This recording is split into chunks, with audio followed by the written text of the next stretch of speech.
Sir ये हमारा second time आ रहे हैं हम प्रूडेंट मीडिया इवेंट में। सो पहले बार भी ये रिस्पांस हमको अच्छा मिला था और सेकेंड टाइम ये रिस्पांस इधर भी अच्छा है।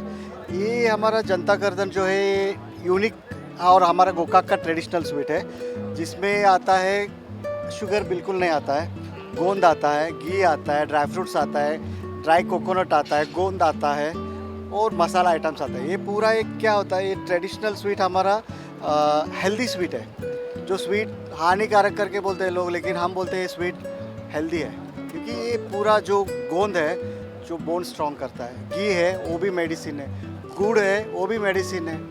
ये पूरा नेचुरल इंग्रेडिएंट्स है इसमें और इसका सेल्फ लाइफ आता है 6 मंथ का। ये हमारा ट्रेडिशनल गोकाक का है और एक ज़रूर ट्राई करिएगा जनता कर्दन गोकाक से।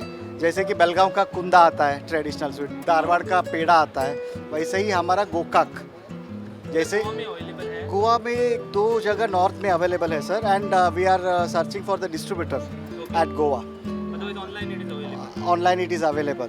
अगर गूगल में आप जनता कर्दन टाइप करोगे तो आपको मिल जाएगा, तो उधर से आपको डायरेक्ट ऑनलाइन से आपको ऑर्डर डाल सकते हैं और डायरेक्ट हम कुरियर कर सकते हैं। 2 दिन हुए एक्सपो में, सो लोग आ रहे हैं, कैसा रिस्पांस है लोगों का? सर हम सोचा नहीं था कि गोवा के लोगों को भी ये पसंद आएगा और बहुत अच्छा रिस्पांस मिल पाएगा। कोई भी एक हमारा जो टेस्ट का आएगा ना, तो डेफिनेटली वो लोग वाव करके ही बोल के चला जाएगा। आप शायद अभी आप टेस्ट देखेंगे तो आप भी बोलेंगे, हमको बोलने की ज़रूरत नहीं है।